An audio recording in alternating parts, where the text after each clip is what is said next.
Bienvenue, chers esprits curieux, dans cette leçon inaugurale sur la physique du vide structuré et de la perception.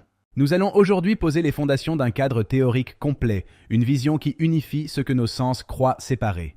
Tout commence par le bulk. Ce n'est pas simplement de l'espace, mais un substrat physique réel contenu dans l'espace. Imaginez un milieu dynamique, un océan invisible dont l'état local détermine tout ce qui est possible physiquement. La première clé est IF, la contrainte dynamique effective. Elle mesure la résistance que le milieu oppose aux transitions. Plus IF est élevé, plus le milieu est contraint, rendant les mouvements et les changements ardus. Sa grandeur complémentaire est F, la disponibilité. Elle représente la capacité du milieu à autoriser les transitions. C'est une loi de réciprocité. Là où la disponibilité est grande, la contrainte s'efface.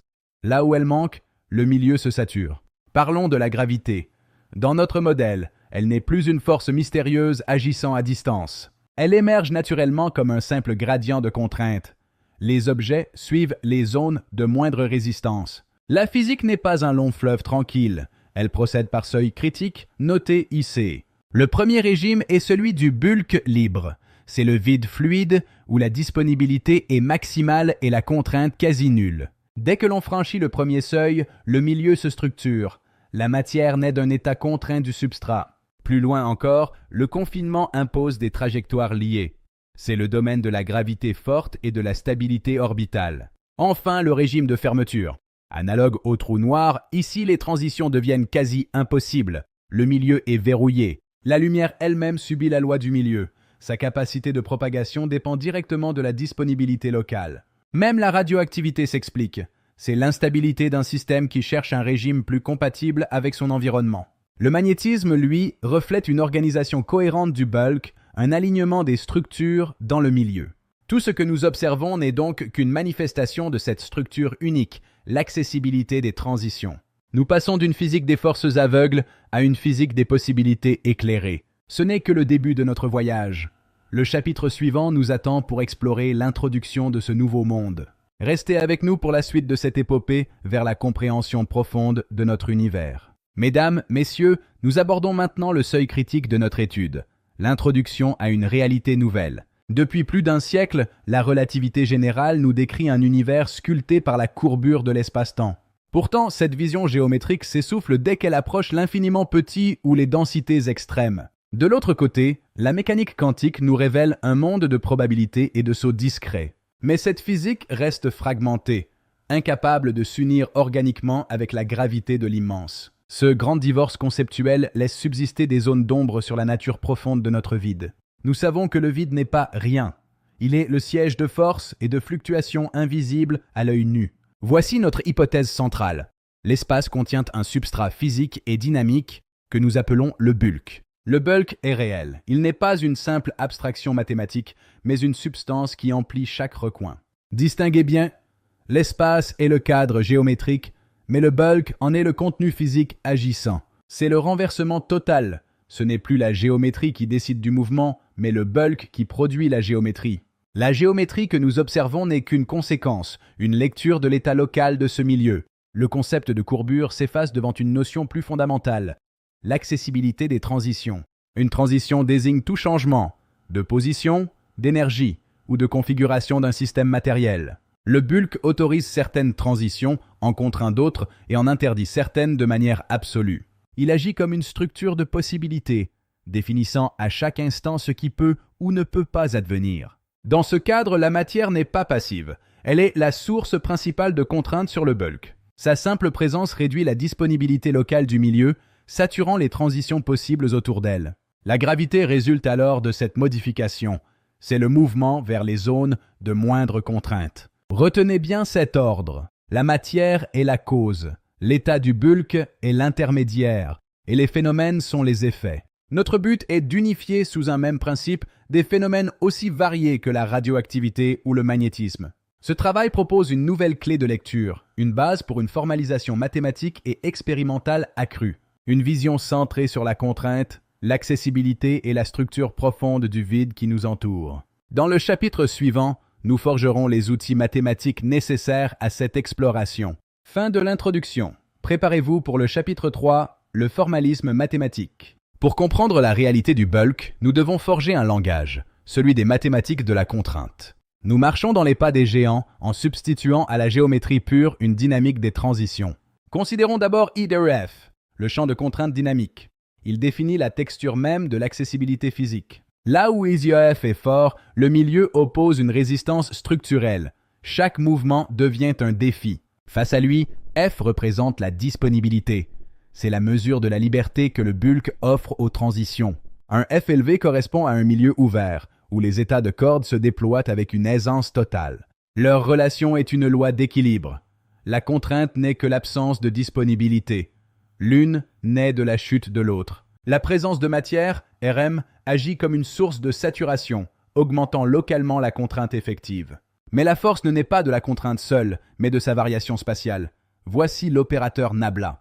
Le champ effectif Gef, que nous percevons comme gravité, est le gradient négatif de cette contrainte. Tout système physique est un optimiseur. Il cherche le chemin de moindre coût à travers le milieu. Ce coût est l'intégrale de la contrainte IF sur la distance parcourue. C'est l'équivalent de notre principe d'action. La vitesse fondamentale de la lumière, c, est un invariant local du cadre géométrique. Cependant, la vitesse effective VEF dépend de l'accessibilité. La lumière est conditionnée par le régime traversé. Nous introduisons alors des seuils critiques, y compris C, qui agissent comme des frontières entre régimes physiques. La physique du bulk n'est pas toujours continue. Elle procède par sauts qualitatifs lors du franchissement de ces seuils. Le milieu tend vers l'équilibre par une dynamique de relaxation cherchant à minimiser la contrainte globale. Rien ne se perd.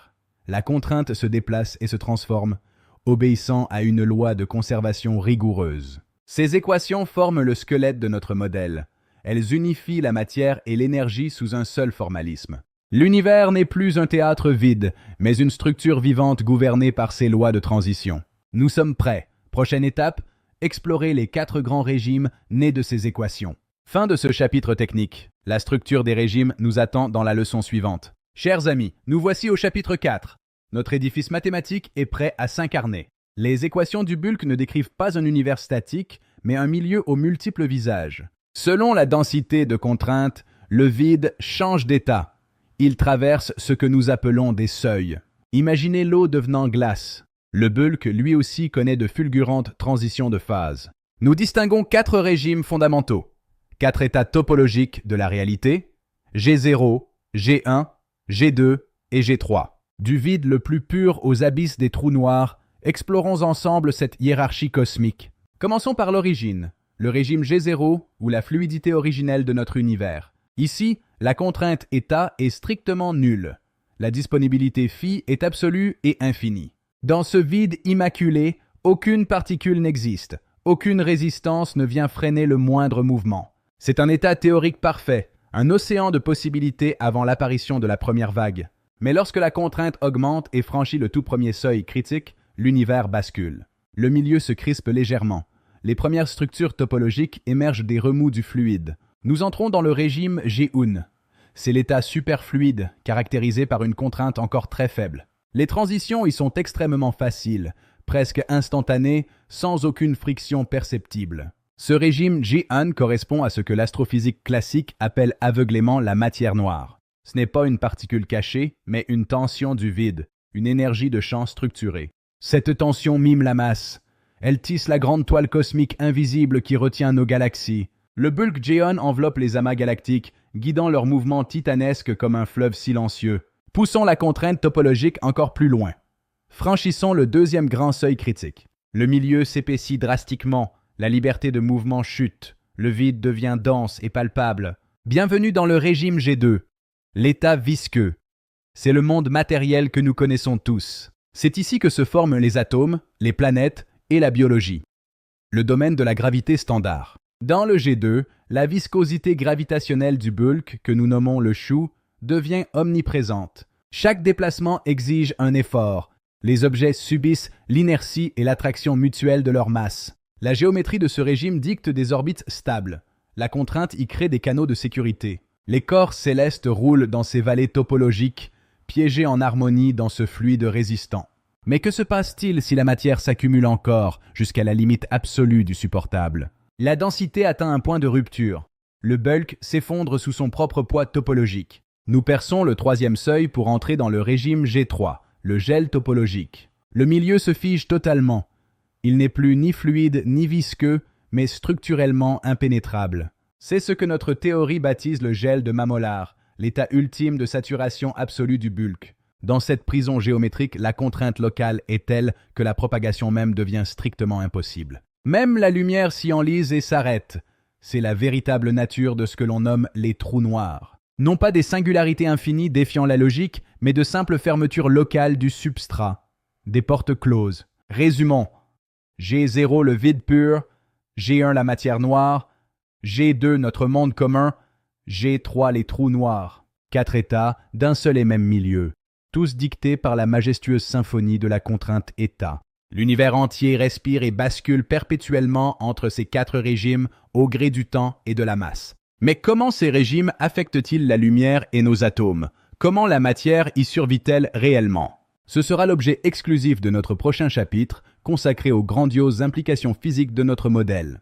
Merci de votre inestimable attention pour cette odyssée. La civilisation du bulk vous salue.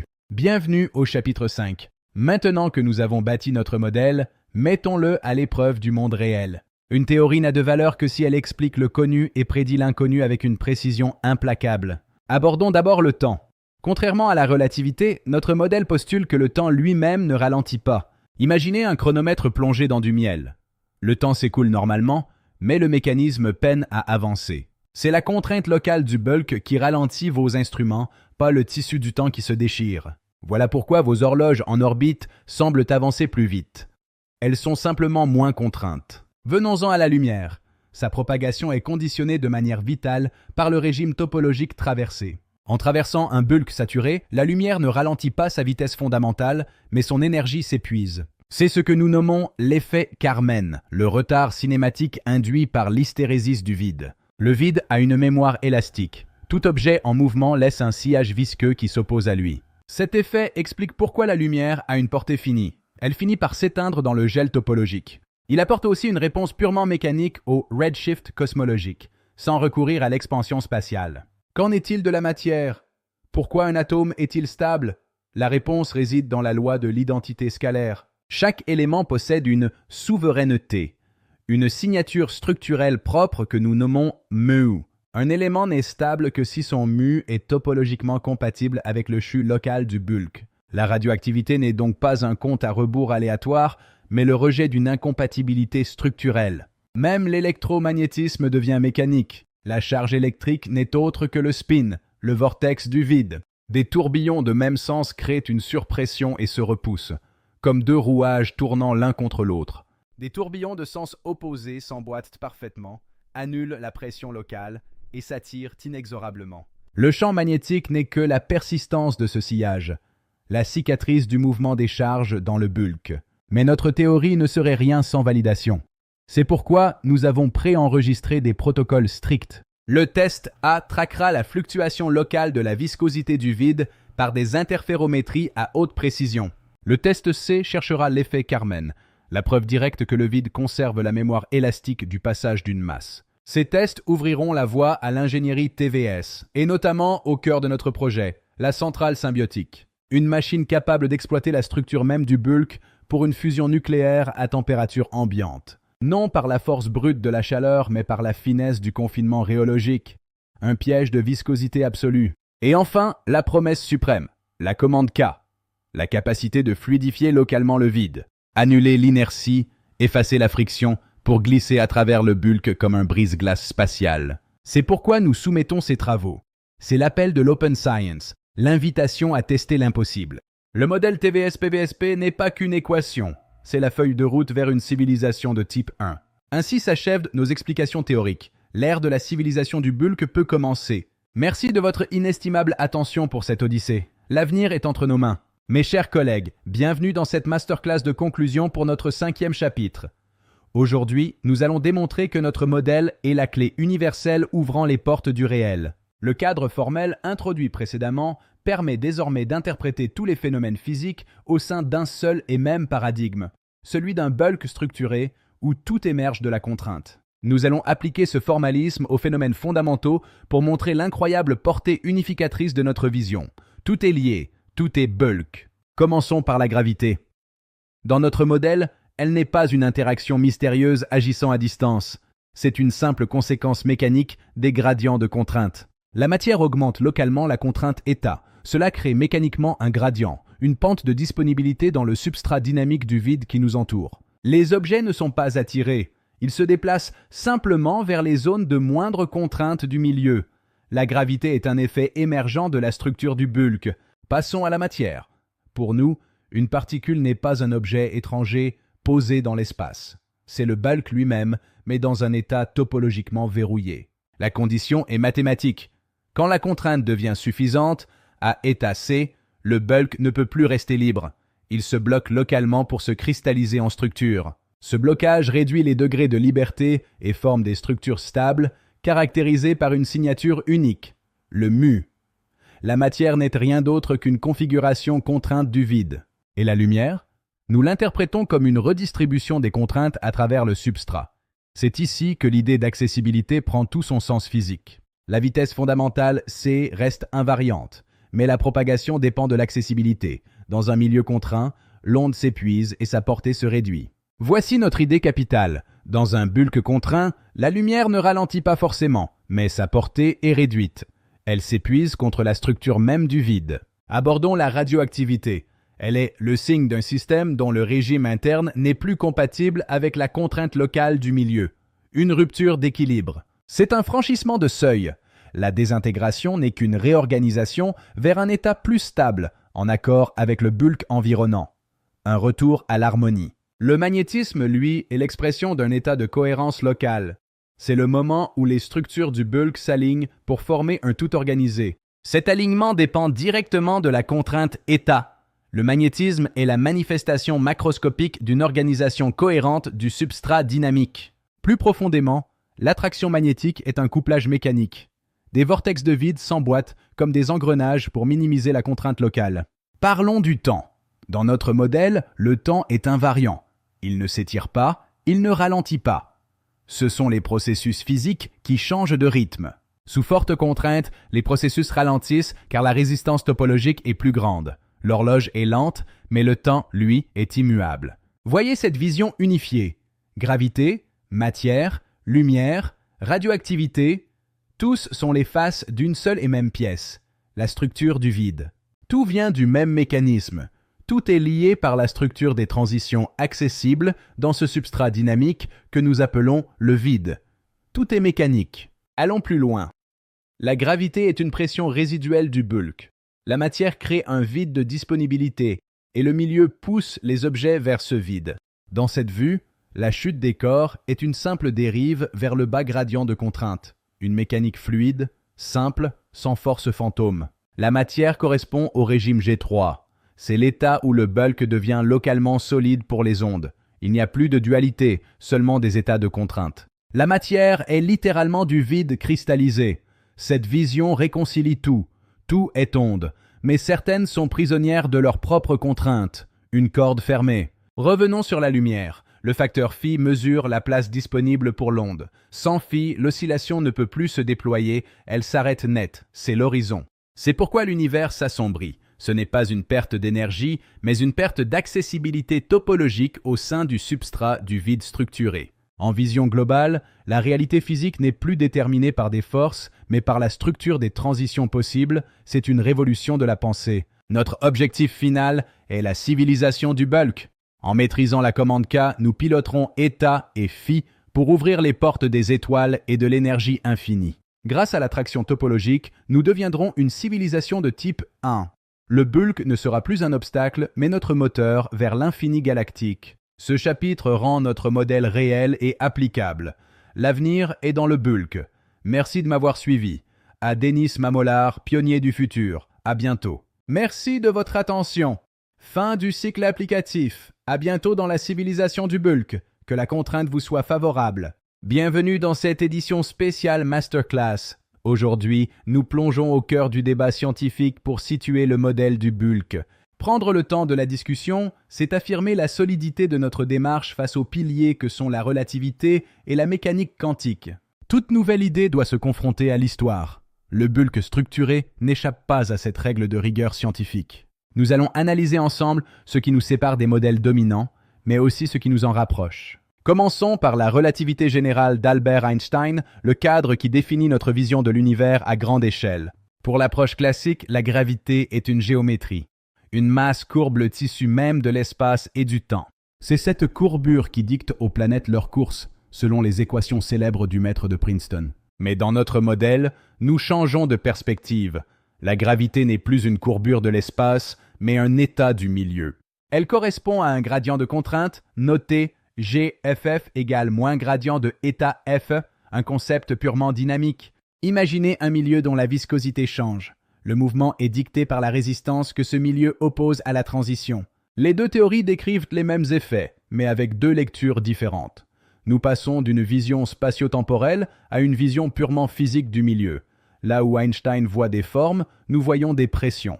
La trajectoire n'est plus une contrainte géométrique, mais le résultat d'une minimisation naturelle de l'effort de passage.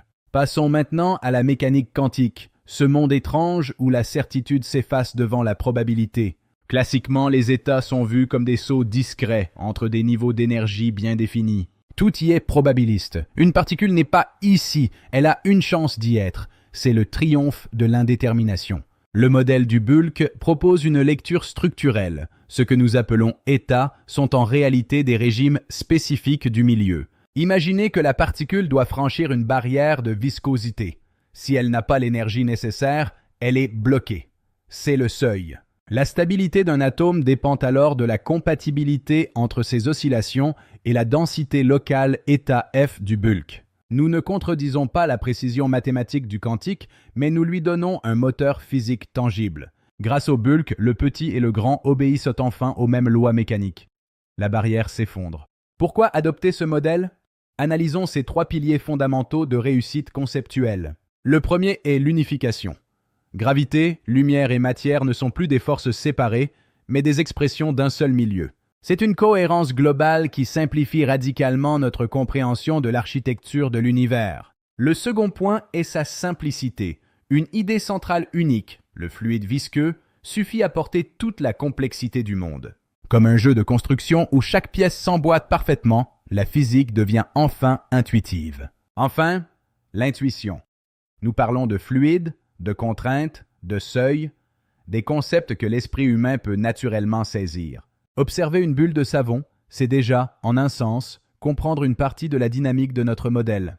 Mais un scientifique doit rester humble. Reconnaissons les limites qui jalonnent encore notre chemin de découverte. La première est mathématique. La formulation est encore incomplète, notamment la définition précise de la fonction f. Nous avons la direction, mais certains détails de la dynamique restent plongés dans le brouillard du calcul. Il manque également une validation expérimentale directe. Le bulk est une théorie efficace qui attend ses preuves de laboratoire. Les prédictions quantitatives précises sont encore difficiles à établir, limitant pour l'instant notre capacité de test. Ces manques ne sont pas des échecs, mais les fondations de nos futurs travaux de recherche. Tout vient en son temps. Retenez ceci, nous opérons un changement de paradigme. Nous quittons l'abstraction pour revenir à la mécanique des milieux. C'est une nouvelle façon de lire la réalité, un cadre conceptuel qui redonne du sens à chaque observation. Cette compréhension est le socle de la future civilisation du bulk, une étape cruciale vers le statut de type IM. En maîtrisant la contrainte du milieu, nous pourrons un jour piloter notre environnement à une échelle planétaire. Nous avons terminé notre tour d'horizon. Le modèle du bulk est posé, ses forces sont claires, ses limites admises. Le voyage continue. La discussion scientifique est ouverte, et votre esprit en est le laboratoire principal. Merci de votre attention. On se retrouve très bientôt pour le 7e chapitre de notre traité. À suivre? Bienvenue dans cette masterclass. Nous allons consacrer ce temps long à la transformation de notre modèle en une science expérimentale totale. Avant de prédire, rappelons nos fondations. Le temps intrinsèque, le vide structuré, le seuil perceptif et l'auto-organisation des plasmas. C'est notre boussole. Imaginez un chronomètre dans du miel. C'est notre image pour le temps et la viscosité CHU. Plus le bulk est dense, plus le rythme intrinsèque semble ralentir. Comme un nageur, la matière ne se déplace pas dans le vide, mais à travers le bulk. La résistance que nous appelons inertie est la friction Uhu contre ce milieu. Notre principe est simple. Si I ou F varie, la réalité change. C'est la structure locale des transitions qui dicte la physique. Première prédiction. La propagation. Dans un milieu contraint, L'information ne voyage pas à la vitesse du vide pur. C'est la loi de compression, ou effet Dennis. La cohésion atomique et la fréquence des ondes s'ajustent à la viscosité locale. C'est un décalage structurel. La signature est comme un phare dans le brouillard. Le signal n'est pas seulement atténué, il perd sa cohérence intrinsèque. Sa portée devient finie. Deuxième prédiction, les effets de seuil. La nature déteste la continuité parfaite dès que l'on approche des limites critiques UCA. Pensez à une bulle de savon. Elle résiste, s'étire, puis éclate d'un coup. C'est une transition de phase brutale, un saut hors de la stabilité. La loi de Shuhu définit ce seuil non linéaire. Au-delà, nous basculons vers le régime G3, la phase solide du bulk que vous nommez trou noir. Troisième prédiction, la gravité. Oubliez l'infini. Dans le modèle TVS, la gravité s'épuise avec la distance. Le potentiel IR suit une loi de portée finie. Cela explique les anomalies de trajectoire et les corrections nécessaires pour nos systèmes GNSS. C'est l'effet de flux. La gravité est un gradient de contrainte. Les objets minimisent simplement leur coût de trajectoire dans un bulk dont la fluidité n'est pas uniforme. Quatrième prédiction, le magnétisme. C'est ici que l'analogie du sillage prend tout son sens. C'est l'effet Carmen. Tout mouvement laisse un sillage, une mémoire élastique dans le bulk. Le magnétisme est la force induite par ces tourbillons de viscosité. Une mécanique pure. L'attraction et la répulsion résultent du couplage mécanique de ces vortex. Des spins identiques créent une pression. Des spins opposés s'engrainent. C'est l'effet Casilda-Pacheco. Cinquième prédiction, la radioactivité. Pour comprendre, il faut parler de la versatilité atomique et du mu prédéfini. Chaque élément veut garder sa signature mu. Si le CHU local change trop, l'atome ne peut plus maintenir sa structure. Il doit muter. C'est l'alchimie topologique. Si la viscosité devient trop forte, nous atteignons le gel de Mamolar. C'est l'extinction. La signature mu se dissout dans le fluide universel. C'est la mort atomique. Passons maintenant aux preuves matérielles. Dennis, voici le Reviewer Pack, les 5 tests fondamentaux de la TVS. Le test A traque le jitter. Nous utilisons l'inférence bayésienne pour extraire la signature du bulk du bruit de fond de nos instruments, une déviation infime mais réelle. Le test B utilise nos fibres optiques. On y mesure comment la cohérence du signal s'érode en fonction de la structure locale du vide. C'est la preuve de l'effet Mamolar. Le test C mesure l'hystérésis. C'est le sillage laissé par les masses. Un retard cinématique que la physique classique attribue à la courbure, mais qui est une friction du bulk. Le test D cherche la signature de Beltrami. Dans nos plasmas, nous observons cette auto-organisation qui prouve le couplage direct avec la structure du bulk. C'est l'axiome 4. Enfin, le test E, l'hystérésis du vide pur. Nous prouvons que le vide n'est pas rien, mais un milieu élastique capable de conserver une trace de ce qu'il a traversé. Le défi n'est pas seulement technique, il est mental. Attention à l'omnisomie, ce mur de verre où la doctrine remplace la réalité. Il faut oser voir au-delà du logiciel. Nous testons l'invariance de marée et effectuons le test du centre de cube. Rien ne doit échapper à notre rigueur géométrique. C'est l'ingénierie perceptive. Valider ces tests, c'est maîtriser la commande K. C'est transformer l'humanité en une civilisation du bulk de type 1, capable de traction topologique instantanée. C'est l'avènement de la centrale symbiotique. Une énergie propre, infinie, puisée directement dans la résonance du bulk structuré. Notre futur, Dennis. Le modèle est robuste, les preuves sont à notre portée. Mettons fin au grand divorce entre l'esprit et la matière. Merci pour votre attention monumentale. Mes chers collègues, nous voici arrivés au terme de notre étude monumentale. Ce chapitre final est une synthèse totale de la physique du vide structuré. Commençons par le fondement. L'espace physique n'est pas un contenant neutre. Il est un milieu structuré, dynamique, défini par la grandeur scalaire état. C'est notre premier renversement. Ce n'est pas la métrique qui dicte la physique. C'est l'état du bulk qui produit localement la géométrie que nous observons. La géométrie n'est qu'un effet secondaire. Ce que nous mesurons avec nos règles et nos compas est la lecture instrumentale d'un état de saturation du vide. Le bulk est un substrat topologique actif. Il ne se contente pas d'être là.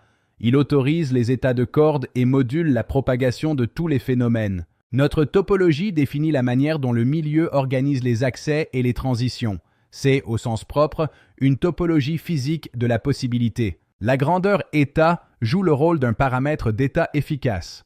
Quand état varie, c'est l'ensemble des possibilités topologiques du milieu qui se reconfigure. Dans les régions à état faible, le bulk est ouvert. À état fort, nous entrons dans des zones de saturation et de fermeture topologique locale. Le CHU représente la viscosité gravitationnelle du vide.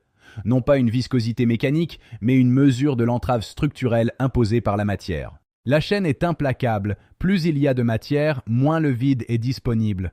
Le CHU monte, état augmente, et la contrainte topologique s'accroît. La notion de voisinage change. Deux régions peuvent être proches métriquement, mais très éloignées dynamiquement à cause du coût de traversée du milieu. Une région à fort CHU est un espace épaissi. Il n'occupe pas plus de volume, mais il autorise moins facilement le changement ou la propagation. Le modèle permet de reformuler la gravitation sans courbure géométrique classique. Tout n'est que gradient topologique de disponibilité. Une trajectoire suit un chemin de compatibilité maximale à travers le bulk. La forme apparente du mouvement résulte de cette topologie dynamique. Une orbite n'est pas une force, mais un canal de stabilité topologique. C'est une forme autocohérente dans un champ de disponibilité non uniforme. La matière est une fermeture locale du bulk. Une particule est une région où certains degrés de liberté du substrat se sont verrouillés durablement. Ainsi, la frontière entre le vide et la matière n'est plus ontologique. Elle est purement structurelle, une transition de régime du milieu. La lumière elle-même est conditionnée par le régime topologique. Le bulk affecte sa portée, sa longueur d'onde et sa cohérence fondamentale. Près d'une masse importante, les régimes se resserrent et les trajectoires possibles se raréfient. C'est cela que nous appelons champ gravitationnel. Un trou noir est une région où la disponibilité devient quasi nulle. Une fermeture topologique totale du régime phénoménologique ordinaire. L'horizon n'est pas une fin, mais le seuil de transition entre un régime traversable et un régime topologiquement fermé. À grande échelle, l'univers est une distribution de zones de disponibilité contrastées. Les structures cosmiques sont l'expression d'un milieu différencié. Nous relisons les vides comme des régions de faible contrainte état et les amas comme des zones de saturation régionale reliées par des filaments. Le temps lui-même n'est pas altéré. Ce sont nos horloges qui répondent différemment selon la contrainte locale du bulk. Une question de cadence. Toute onde, traversant un milieu à contrainte variable, subit des transitions spectrales et peut même subir un piégeage partiel selon le régime. La stabilité d'un objet est un équilibre entre sa contrainte interne et le régime du bulk environnant. Un langage commun pour la physique. Vers une formalisation rigoureuse, nous définissons un espace où la topologie dépend de état. Plus état est grand, moins il y a de transitions possibles. Les trajectoires suivent les lignes extrémales d'une fonction de coût dépendant de état et du CHU local. C'est le cœur de notre dynamique. Certains phénomènes changent par seuil. Un basculement local de disponibilité suffit à verrouiller une structure matérielle stable. En conclusion, le modèle du bulk propose une inversion profonde. Il fait du vide structurer la réalité première et de la géométrie son expression. L'apport est cette unification totale, une cohérence interne où chaque phénomène est une manifestation d'un même principe dynamique. Nos limites actuelles indiquent nos axes de travail futurs. Établir un formalisme variationnel rigoureux et valider nos prédictions par l'expérience. L'avenir appartient à une physique centrée sur la contrainte et l'accessibilité, une vision globale où la réalité est la dynamique même des transitions. Ce traité constitue la première étape. La physique peut enfin être reformulée. Merci de m'avoir suivi. L'avenir est dans le bulk. À Denis Mamolar, pionnier de cette nouvelle physique. Fin du cycle de conclusion. À bientôt.